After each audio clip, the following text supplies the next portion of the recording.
मेरा नाम अर्पिता है। मेरी उम्र 40 साल थी। मैं बहुत ज़्यादा मोटी थी और मेरा वेट लगभग 90 किलो हो गया था। मोटापे की वजह से मुझसे कोई शादी भी नहीं करता था।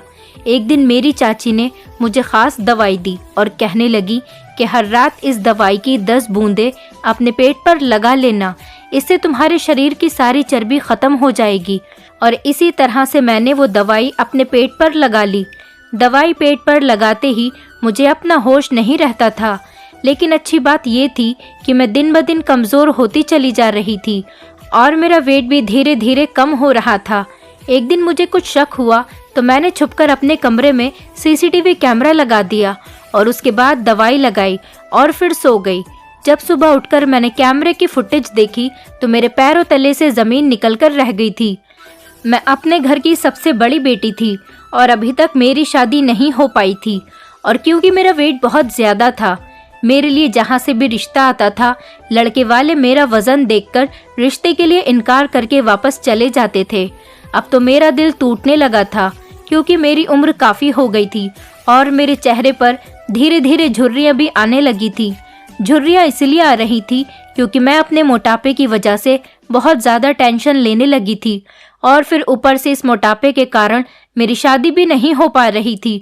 मुझसे छोटी मेरी 5 बहनों की शादी हो गई थी और हम 6 बहनों का इकलौता भाई था, उसकी भी शादी हो गई थी। मैं अपने परिवार में सबसे बड़ी थी और अभी तक कुंवारी बैठी हुई थी। मैं अपने मोटापे को कम करने के लिए काफ़ी सारे ट्रीटमेंट भी करने लगी थी। जो मुझे जिस किसी डॉक्टर के बारे में बताता मैं वही कर लिया करती थी, या फिर किसी हकीम के बारे में बताता था या किसी होम्योपैथिक के डॉक्टर के। मैं हर वो काम कर चुकी थी जिससे मेरा मोटापा कम होता था, मगर कुछ भी काम नहीं आया था। उन्हीं दिनों मेरी माँ ने लड़की देखकर मेरे छोटे भाई की भी शादी कर दी थी, क्योंकि मेरी वजह से मेरे छोटे भाई की शादी में बहुत रुकावटें आ रही थी। और मेरा भाई अब मुझे बुरा भला भी कहने लगा था, क्योंकि लड़की वाले अगर हमारे घर भाई को देखने आते तो कोई तो ये भी कह जाता था कि जिनकी बड़ी बहनों की शादी नहीं होती वो अपने भाई की शादीशुदा ज़िंदगी में बहुत इंटरफेयर करती है, जिस वजह से पति पत्नी में झगड़े रहते हैं। ये बातें कहकर भी लोग रिश्ता ख़त्म करके चले जाते थे और मेरी माँ को लगता था कि बेटी की शादी तो फिर हो जाएगी, बेटी की शादी कर देती हूँ। अगर बहू घर आ जाएगी तो कोई ना कोई नया रिश्ता हाथ आ ही जाएगा। फिर जैसे तैसे एक दिन मेरे भाई का रिश्ता लग ही गया। जब हमारी भाभी घर पर आई तो मैं उन्हें देखती कि देखती रह गई थी, क्योंकि मेरी भाभी बहुत ही ज़्यादा खूबसूरत और स्मार्ट गोरी चिट्टी लड़की थी। उसे देखकर मैं बहुत खुश हुई थी, लेकिन मुझे उसे देखकर बहुत गिल्टी फील हो रहा था। मेरे पिता 2 भाई थे। हम तो अपने दादाजी के घर में ही रहते थे, जो कि हमारे पिता का भी घर था, और हमारे घर में ही एक कमरा चाचा चाची का भी बना हुआ था। चाचा दूसरे शहर में नौकरी करते थे, इसलिए चाची भी उनके साथ दूसरे शहर में ही रहती थी।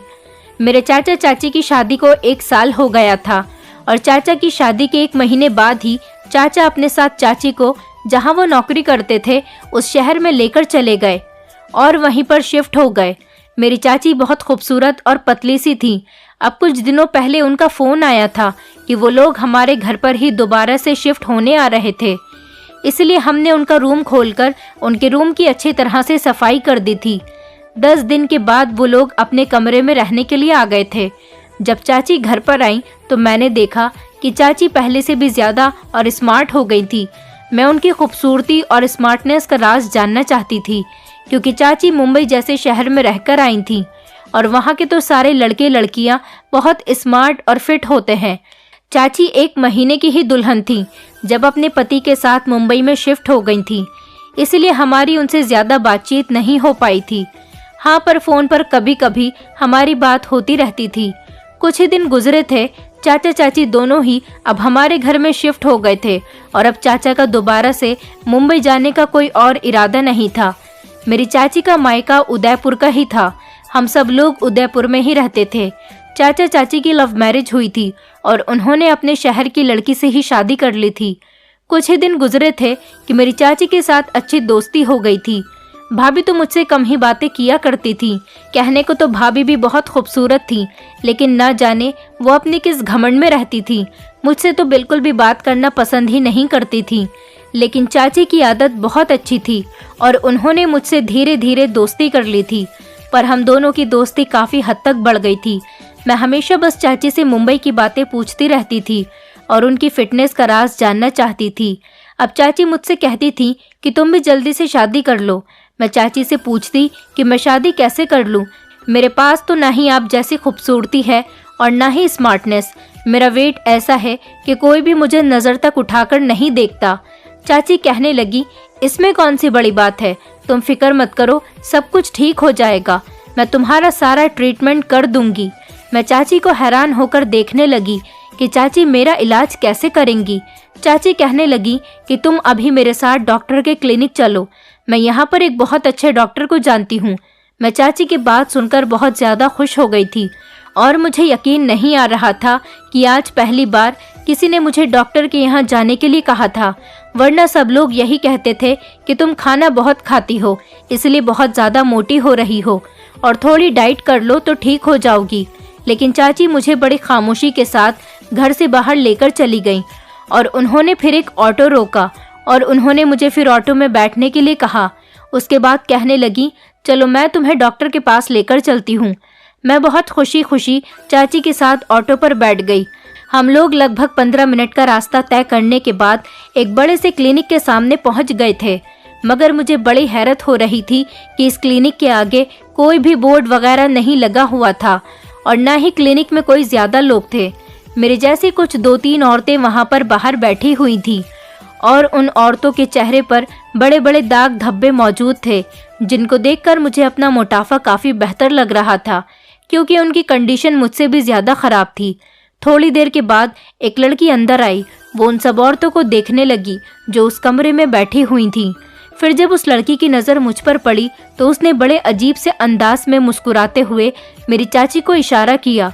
चाची ने भी उससे इशारों में कुछ कहा और मुझे लेकर बाहर चली आई थी। वो औरत मुझे देखकर बहुत खुश हुई।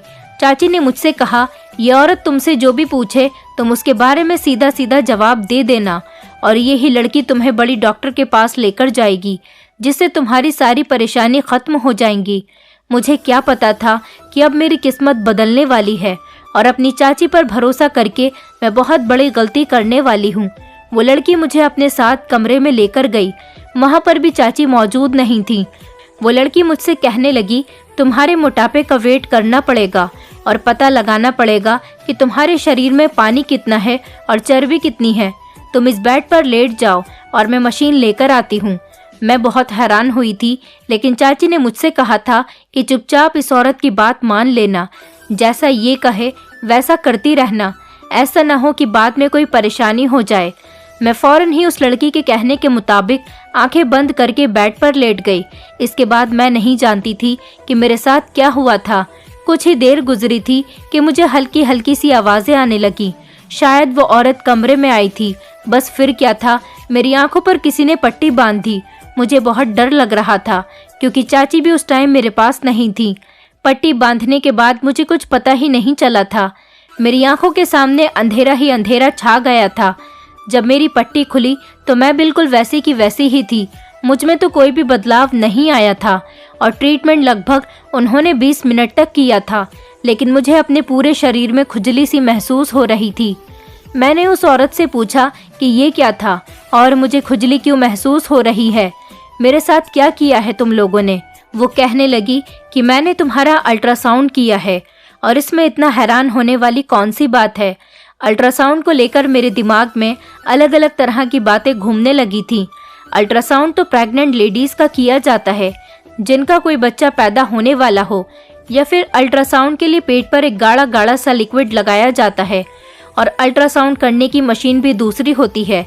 इस औरत ने मुझे हाथ तक नहीं लगाया था।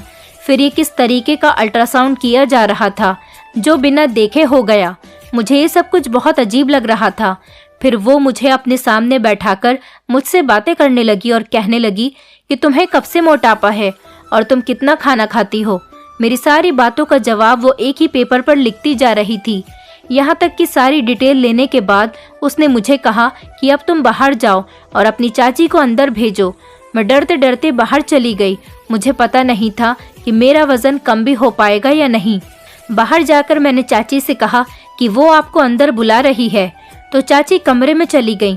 मैं दरवाजे के बाहर खड़ी हो गई थी तो मेरे कानों में चाची और उस औरत की बातें करने की आवाज़ें आने लगी थी और तभी मुझे अंदर से हंसने की भी आवाज़ आई। तो मैं हैरान हो गई कि क्या चाची की इस औरत से जान पहचान अभी हुई है या वो पहले से ही उसे जानती थी, क्योंकि इन दोनों के हंसने की आवाज़ें बाहर तक आ रही थीं। फिलहाल मैं कुछ नहीं कर सकती थी। यहाँ पर तो मेरी चाची ही मेरा सब कुछ थी, क्योंकि इस क्लिनिक में मैं अपनी चाची के अलावा और किसी को नहीं जानती थी। चाची थोड़ी देर के बाद जब कमरे से बाहर आई तो उनके चेहरे पर बिल्कुल खामोशी के एक्सप्रेशन छाए हुए थे।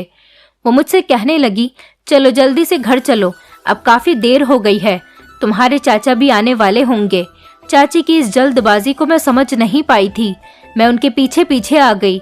चाची ने फौरन ही जाकर सड़क पर एक ऑटो किया और उसमें बैठ गई। सारे रास्ते चाची ने मुझसे कोई बात नहीं की। वो बड़ी खामोश सी और गुमसुम सी बैठी रही थी। शायद वो बात करने के लिए कोई बात सोच रही थी, लेकिन वो सारे रास्ते ही खामोश रही। कुछ देर के बाद अब हम अपने घर पहुंचे। चाची ने ऑटो वाले को पैसे दिए और वापस भेज दिया, लेकिन ऑटो वाला मुझे देखकर बड़े ही अफसोस भरी नजरों से देख रहा था। लगता था जैसे उसे सब कुछ मालूम हो, शायद वो मुझे कुछ बताना चाहता हो। उसने एक बार मुझे आवाज़ भी दी थी, रुकिए बहन जी, बात सुनिए। तभी चाची ने उसे डांट कर वहाँ से भगा दिया। मैं बहुत परेशान हुई थी।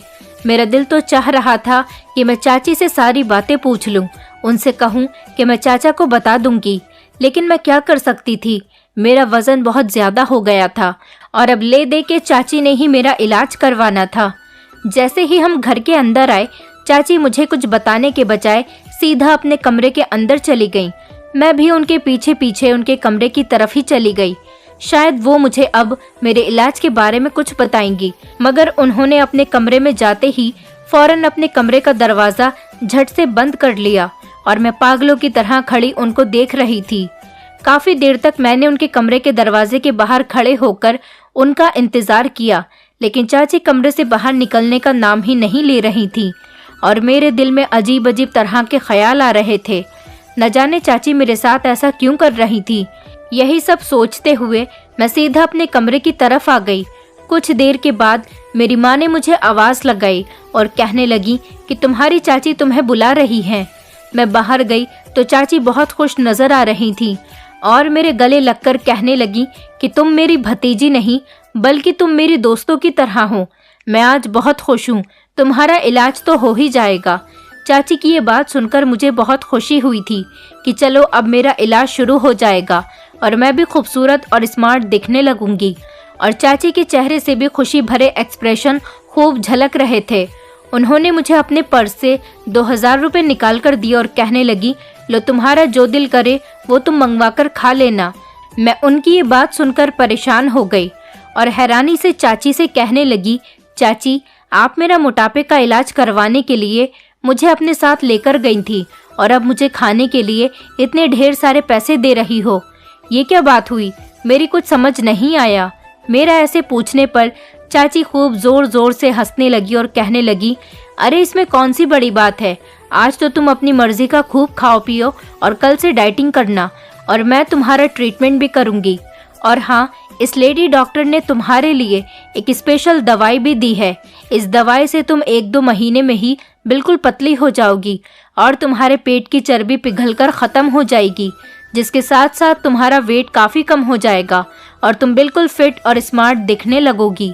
ये बात सुनकर मैं बहुत खुश हो गई थी और खुशी के मारे उछल उछल कर चाची से कहने लगी, क्या सच में मैं बिल्कुल फिट हो जाऊंगी?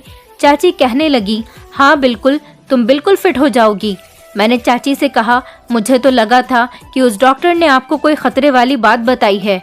मुझे लगा कि शायद उसने आपको ये बताया है कि मेरा कोई इलाज ही नहीं है और मेरा कहीं पर भी ट्रीटमेंट नहीं हो सकता। मेरी बात सुनकर चाची ज़ोर ज़ोर से हंसने लगी और फिर उन्होंने बड़ी ही अजीब सी एक मुस्कुराहट जाहिर की और इसी मुस्कुराहट के साथ कहने लगी, तुम्हारा इलाज पॉसिबल है, थोड़ा सा इंतज़ार करने की ज़रूरत है। चाची के ऐसे एक्सप्रेशन देखकर मैं फिर से खामोश हो गई थी। इस बातचीत के दौरान पता ही नहीं चला कि कब मेरा भाई भी घर पर आ गया था। उसके बाद हम पूरी फैमिली ने खूब इंजॉयमेंट की और हम लोगों ने बाहर से खाना मंगवाया। चाचा चाची ने भी हमारे साथ ही खाना खाया था और उन सब के साथ एंजॉय करते टाइम मैं अपनी दवाई के बारे में बिल्कुल ही भूल गई थी। सारे कामों से फ्री होकर मैं चाची के कमरे में आई। उनके हाथ में छोटी सी प्लास्टिक की बोतल थी। मेरी तरफ देखते हुए चाची कहने लगी, यही वो दवाई है जो मुझे उस लेडी डॉक्टर ने दी है। मैंने चाची से कहा, चाची इस दवाई से आखिर क्या होगा, ये तो इतनी छोटी सी बोतल है और इतनी कम दवाई है। चाची कहने लगी, इसी दवाई से तो असल इलाज होगा, ये बहुत ही तेज दवाई है। ये कहकर चाची ने वो बोतल मुझे दिखाई। उसमें एक अजीब तरह के पानी की जैसी दवाई थी और चाची ने मुझे बताया कि इस दवाई की लगभग 10 बूंदें तुम्हें अपने पेट पर डालकर इसकी मालिश करनी है और रात भर इसको अपने पेट पर लगाए रखना है और सो जाना है। सुबह उठोगी तो तुम्हारा वजन कम होने के लिए तुम्हारे शरीर में बहुत सारे चेंजेस आने शुरू हो जाएंगे। चाची की बात सुनकर मैं बहुत खुश हो गई थी। चाची ने मुझे बताया कि ये बहुत महंगी दवाई है। मैंने इस दवाई को स्पेशली तुम्हारे लिए 50,000 रुपए में खरीदा है, तो इस दवाई को बहुत सावधानी से इस्तेमाल करना और इसकी 10-10 बूंदें ही अपने पेट पर डालती रहना, इससे तुम्हें बहुत ज़्यादा फायदा मिलेगा। मैं चाची की बात सुनकर उनकी बहुत एहसानमंद हो रही थी। फिर अचानक से चाची को कुछ याद आया और वो कहने लगी, बात सुनो, तुम अपने कमरे में जाकर इस दवाई को अपने पेट पर डाल के मालिश करना शुरू कर दो और उसके बाद तुम अपने कमरे के बाहर मत निकलना, अपने कमरे में ही रहना, कहीं इधर उधर मत जाना। इस दवाई से बहुत नींद आती है, तुम बस इसको लगाने के बाद आराम से सो जाना। मैंने चाची से कहा, जी चाची, मैं कहीं नहीं जाऊंगी, आप फिक्र मत करो, मैं अपना पूरा कोर्स कंप्लीट करूंगी। चाची ने कहा, चलो अच्छी बात है, अब मैं चलती हूँ, रात बहुत हो गई है, अब तुम भी अपनी दवाई लगाकर सो जाना। उसके बाद चाची वहाँ से चली गई और मैं उस प्लास्टिक की बोतल को ध्यान से देखने लगी, जो कि बहुत छोटी सी थी। इसमें तो ऐसा लग रहा था जैसे दवाई नहीं बल्कि पानी हो और उस दवाई के अंदर से बड़ी अजीब सी आ रही थी। ऐसी स्मेल आ रही थी जैसे कड़वी कड़वी जहरीली स्मेल हो। जैसे ही मैंने इसे खोला तो बड़ी ही अजीब सी कड़वी स्मेल थी। फिलहाल मैंने अपने कमरे में जाकर दरवाज़ा बंद किया और इस दवाई की 10 बूंदें अपने पेट पर लगाकर मालिश करने के बाद सो गई। मुझे उस रात बहुत ही गहरी नींद आई थी। सारी रात मैं इस तरह से सोती रही जैसे कोई बेहोश होता है। सुबह जब मेरी आंख खुली तो लगभग 12 बजे मेरी माँ ने ज़ोर ज़ोर से मेरा दरवाज़ा बजाया। दरवाज़ा बजने की आवाज़ सुनकर मैं बहुत ज़्यादा डर गई थी, क्योंकि ऐसा पहले कभी नहीं हुआ था। जैसे ही मेरी नज़र घड़ी पर पड़ी तो मैं हैरान रह गई थी कि दोपहर के 12 बज गए थे, और बल्कि ऐसा होना नहीं चाहिए था। ऐसा पहली बार हुआ था, क्योंकि मैं तो सुबह के 8 बजे तक ही उठ जाया करती थी, और आज पहली बार ऐसा हुआ था कि मैं दोपहर के 12 बजे तक सोई हुई थी। मैं हमेशा ही अपनी लाइफ में सुबह 8 या 9 बजे तक सोकर उठा करती थी। फिर जैसे ही मैंने दरवाज़ा खोला तो माँ की नज़र मुझ पर पड़ी, तो माँ मुझे बड़ी परेशानी भरी नज़रों से देख रही थी और कहने लगी, बेटी आज तुम्हें क्या हुआ है? तुम तो बड़े सवेरे ही उठ जाया करती हो, तुम्हारी तबीयत तो ठीक है ना, जो इतनी देर तक तुम सो रही हो? माँ के भी ऐसा कहने पर मैं सच में खुद को हैरत से देखने लगी थी। मेरी बॉडी से भी बहुत बदबू आ रही थी। मुझे ऐसा लगा कि मैं बहुत ही बदबूदार कमरे में सोई हुई थी, क्योंकि मेरे कपड़ों से और मेरे बिस्तर की तरफ से भी बहुत अजीब सी स्मेल आ रही थी, और कमरे में इतनी बदबू आ रही थी कि नाक नहीं दी जा रही थी। और ये बात तो अच्छी थी कि मेरी माँ ने उस बदबू को महसूस नहीं किया था। नाश्ता करने जाने से पहले मैं अपने कमरे में जाकर पहले फ्रेश होने चली गई। जब मैं नहा धोकर तैयार होकर बाहर निकली तो मैं खुद को बहुत ही अच्छा और फ्रेश फील कर रही थी, और ये सोच कर मुझे बहुत बुरा भी लग रहा था कि आज से पहले कभी भी इतना ज़्यादा सोने से मेरे कपड़े इतने ज़्यादा बदबूदार नहीं हुए थे। लेकिन आज तो मेरे साथ एक बहुत ही अजीब हादसा हो गया था, और इसके बारे में मुझे कुछ भी समझ में नहीं आ रहा था। कुछ ही देर बाद जब मैं नाश्ता करने के लिए नाश्ते के टेबल पर पहुंची तो वहाँ पर चाची भी मौजूद थी और मेरे साथ बैठ गई थी। मुझे देखकर चाची बहुत खुश हो रही थी। कहने लगी कि रात को तुम्हें नींद कैसी आई थी? मैं उनको ये भी नहीं बता सकती थी कि मुझे तो बहुत ज़्यादा नींद आई थी, और एक बड़ी ही अजीब सी नशे वाली नींद आई थी, क्योंकि माँ भी हमारे साथ ही बैठी हुई थी, और हो सकता था कि कहीं माँ मुझे इस बात पर भी डांटती कि तुम चाची के साथ अकेले क्लिनिक में क्यों गई थी। इसी वजह से मैं खामोश रही, और चाची ने खुद ही मुझे अपने कमरे में आने का इशारा किया। और जैसे ही मैं उनके कमरे में गई तो चाची बहुत खुश थी और मुझसे कहने लगी, देखो अर्पिता, वेट एकदम से कम नहीं होता। तुम्हें अपना वेट कम करने के लिए लगभग 1 या 2 महीने तक मेहनत करनी पड़ेगी और इस दवाई का लगातार ही इस्तेमाल करना होगा। लेकिन इससे पहले मैं तुम्हारा एक जगह और टेस्ट करवाना चाहती हूँ। ये टेस्ट होने के बाद ज़्यादा सही से पता चल जाएगा कि तुम्हें कौन सी दवाई देनी चाहिए। तुम तो जानती हो कि तुम्हारा मोटापा कितना खतरनाक है और कितनी हद तक बढ़ चुका है। अब तुमसे कोई शादी करेगा तो वो तुम्हें अपनी माँ के बराबर समझेगा, क्योंकि तुम्हारा वजन बहुत ज़्यादा हो गया है और तुम और तो जैसी दिखने लगी हो। चाची की ये बात सुनकर मैं डर गई थी। मैंने कहा, चाची, आप मेरे जो भी टेस्ट करवाना चाहती हो मैं वो करवाने के लिए तैयार हूँ और आपके साथ चली जाऊंगी। भगवान के लिए आप मेरे मोटापे का कुछ तो करो। चाची ने BUMS किया हुआ था, इसलिए मुझे चाची पर बहुत ज़्यादा भरोसा था।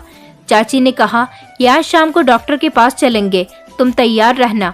मैं शाम होते ही तैयार हो गई थी और हम दोनों घर से निकल गए। चाची ने एक ऑटो वाले को बुलवाया और मुझे लेकर क्लिनिक चली गई थी और मैं रिलैक्स हो गई थी, क्योंकि हम एक बार पहले भी यहाँ आ चुके थे। चाची कहने लगी, तुम इसी तरह चेयर पर बैठ जाओ, मैं थोड़ी देर बाद डॉक्टर को लेकर आती हूँ। चाची के कहने पर मैं चेयर पर बैठ गई थी। कुछ देर के बाद ही डॉक्टर भी आ गई थी। फिर उनके आते ही मुझे उन्होंने कहा कि तुम थोड़ी पतली नजर आने लगी हो। ये बात कहकर वो बुरी तरह से हंसने लगी थी, जबकि मैं भी हैरान थी कि ऐसा तो किसी ने आज तक नहीं कहा था कि मैं पतली लग रही हूँ। क्या ये लोग मुझे बेवकूफ़ समझ रहे थे? मैंने देखा कि उस औरत के हाथ में कपड़े थे जो बिल्कुल नए लग रहे थे। उस औरत ने वो कपड़े चाची को दे दिए। चाची ने उस औरत से कपड़े लेकर मुझे दे दिए और कहने लगी, जाओ जाकर बाथरूम में कपड़े चेंज करके आ जाओ, इन्हीं कपड़ों में तुम्हारा चेकअप किया जाएगा। मैंने कपड़े देखे तो वो किसी दुल्हन के कपड़े लग रहे थे। लग ही नहीं रहा था कि वो इन कपड़ों में मेरा चेकअप किया करेंगी। शायद इन लोगों का कोई नया स्टाइल था, क्योंकि ये कपड़े अस्पताल के तो बिल्कुल भी नहीं लग रहे थे। मैंने अस्पताल के कपड़े देखे हुए थे, वो ऐसे नहीं होते थे जैसे कपड़े मुझे इन्होंने चेंज करने के लिए दिए थे। वो तो पहनने में आरामदायक होते हैं, जिससे पेशेंट को कोई दिक्कत ना हो, जबकि ये कपड़े तो बहुत ज़्यादा चमक धमक के थे। मैं हैरत भरी नज़रों से चाची को और उस डॉक्टर को देखने लगी और वो मुझसे कहने लगी कि जाओ जल्दी जाओ और इन्हें पहन कर आओ, मैं तुम्हारा इंतज़ार कर रही हूँ। मेरे पास इतना टाइम नहीं है, मेरे पास और भी सारे पेशेंट हैं।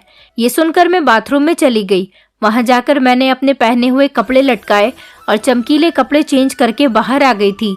वो कपड़े मेरे बिल्कुल भी फिट नहीं आ रहे थे, वरना ज़्यादातर कपड़े मेरे टाइट ही आया करते थे।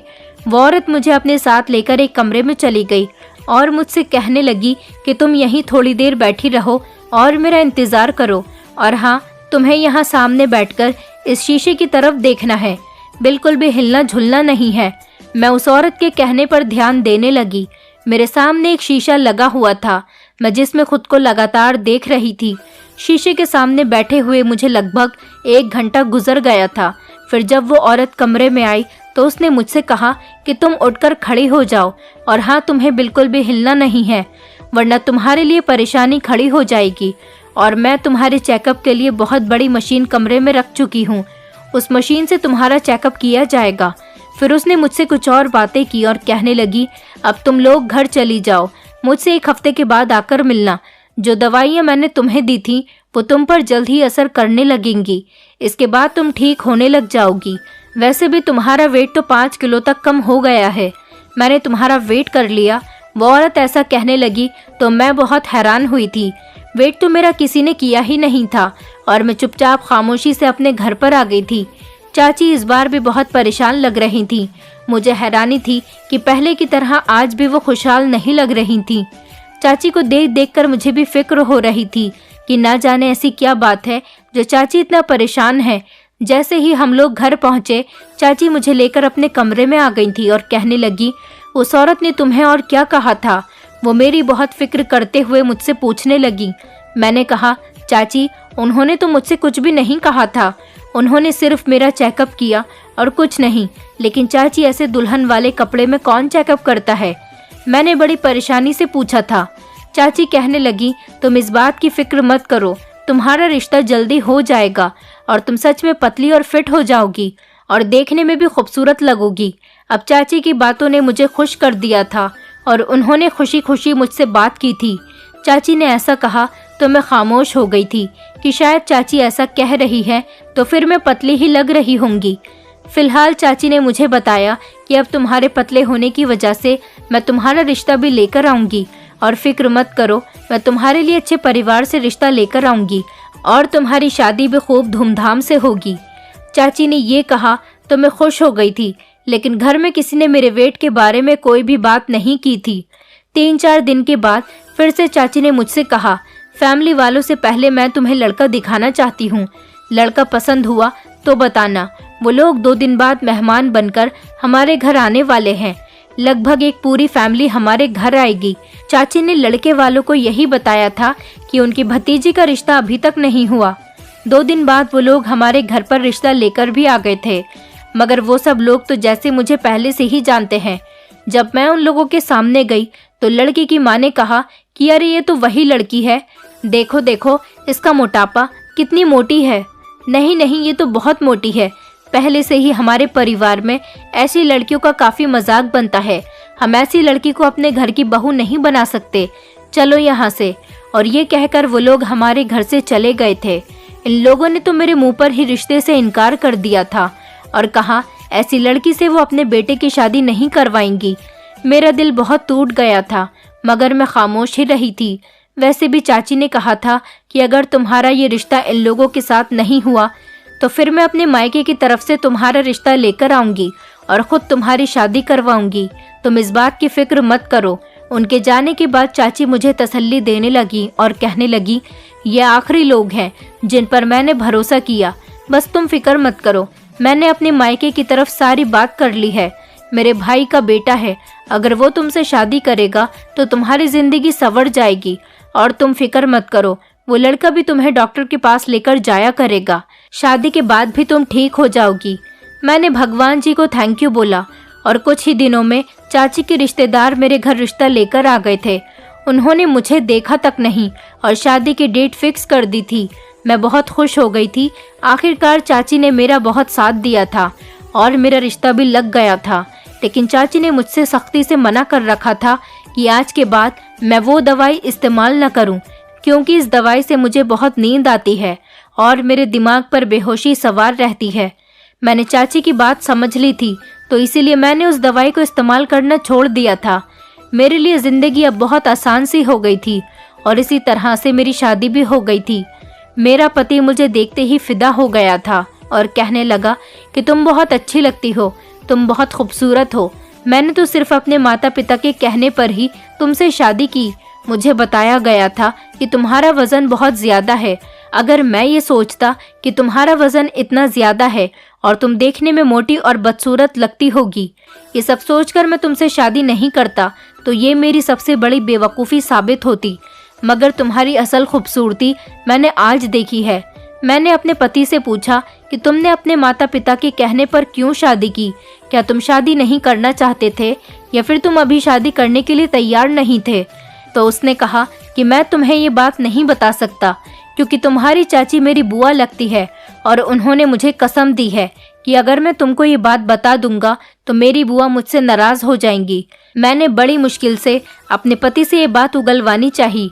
वो मुझे अपनी बुआ के बारे में कोई भी बात बताने के लिए तैयार नहीं था, लेकिन फिलहाल जब मैंने उससे बहुत ज़्यादा जिद की तो वो मुझे हर बात बताने के लिए तैयार हो गया था। लेकिन उसके बाद जो उसने मुझे बताया, वो बात सुनकर तो मेरे पैरों तले से ज़मीन निकल गई थी।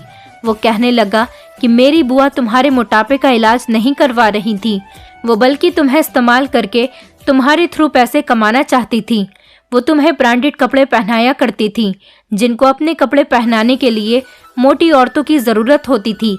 इस वजह से वो तुम्हें एक कंपनी के पास लेकर जाती थी, मगर उन्होंने कहा कि तुम इस तरह से फ़ोटोज़ नहीं खिंचवा सकती, इसलिए उनको कोई बहाना बनाना पड़ेगा। इसी तरह से वो तुम्हारे साथ ये सब कुछ कर रही थी और तुम्हें बड़ी आसानी से बेवकूफ़ बना रही थी और तुम्हारी काफ़ी सारी फ़ोटो मैगज़ीन में भी छप गई थी। लेकिन इस बात पर तुम्हारी चाची बहुत परेशान हो गई थी, क्योंकि मैगजीन में फोटो छपने की वजह से तुम काफी फेमस हो गई थी और ये बात अभी तक तुम्हारे परिवार में किसी को भी नहीं पता चली। और अगर पता चल जाती तो तुम्हारी फैमिली वाले मेरी चाची को घर से निकाल देते और चाचा भी उनके साथ बहुत बुरा सलूक करते। बस इसलिए उन्होंने तुम्हारी शादी करने का फैसला मेरे साथ कर लिया और इधर मेरे माता पिता को भी तुमसे शादी करने के लिए तैयार कर लिया था। मेरा पति मुझे ये बात बताने के बाद तो खामोश हो गया था, लेकिन ये बात सुनकर मैं होश में नहीं रही थी। मुझे तो अपने कानों पर ही यकीन नहीं आ रहा था कि मेरा इतना साथ देने वाली चाची मेरे साथ ऐसा कर रही थी और मेरे दिमाग में तूफान की तरह पहले वाली बातें दौड़ने लगी। मैं सोच भी नहीं सकती थी कि चाची अपने पैसों के मतलब के लिए मेरा इस्तेमाल करेंगी, क्योंकि वो भी एक अमीर परिवार से थी। मेरी चाची की उम्र लगभग 45 साल की हो गई थी और अभी तक उनके पास कोई औलाद नहीं थी। उन्हें भगवान से इस बात का भी डर नहीं था कि अगर उनकी होने वाली औलाद मेरी तरह मोटी हो गई तो फिर वो क्या करेंगी। फिलहाल मैंने सब कुछ अपने भगवान पर छोड़ दिया था। मेरे चाचा मेरे पिता से काफ़ी छोटे थे, इसलिए मेरे चाचा की शादी भी काफ़ी सालों बाद ही हुई थी। इतनी उम्र की होने के बावजूद भी चाची पतली और एकदम फिट थी। मैं बहुत ज़्यादा मोटी थी और अपने मोटापे से बहुत परेशान थी। बस वो इसी बात का फ़ायदा उठा रही थी और उन्होंने अपने फ़ायदे के लिए मुझे इस्तेमाल कर लिया था।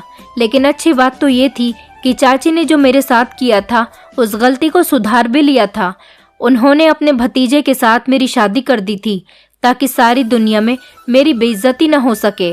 मैं अभी चाची से कुछ कह नहीं सकती थी। मेरे पति ने मुझसे वादा किया था कि मैं चाची से कुछ न कहूँ, क्योंकि वो मेरे सामने बहुत शर्मिंदा होती और अगर मेरी फैमिली में सब लोगों को ये बात पता चल जाती तो सब लोग चाची की खूब बेइज्जती करते और चाचा भी चाची को डिवोर्स दे देते। इसीलिए मैंने आज तक इस बात को अपनी फैमिली को बताया ही नहीं कि चाची ने मेरे साथ क्या किया। मेरी शादी हो गई है, मैं बहुत खुश हूँ अपने पति के साथ। बस मेरे लिए यही बहुत है और इसीलिए मुझे किसी से कोई शिकायत भी नहीं। मैं अपनी चाची से बदला लेना नहीं चाहती, क्योंकि शायद मेरे भाग्य में ऐसा ही लिखा था और जब मेरी शादी उन्होंने अपने भतीजे के साथ कर दी तो मुझे ये एहसास हुआ कि शायद मुझे चाची के भतीजे से ज़्यादा अच्छा और समझदार पति कहीं नहीं मिल सकता था। मैं अपने पति के साथ बहुत खुश हूँ और बड़ी खुशी खुशी ज़िंदगी गुजार रही हूँ। दोस्तों, उम्मीद करती हूँ आपको हमारी कहानी पसंद आई होगी। कहानी पसंद आई है तो वीडियो को लाइक करें, चैनल पर नए हैं तो चैनल को सब्सक्राइब करें और हाँ, नोटिफिकेशन बेल को ज़रूर दबाएं ताकि अगली अपडेट सबसे पहले आपको मिले।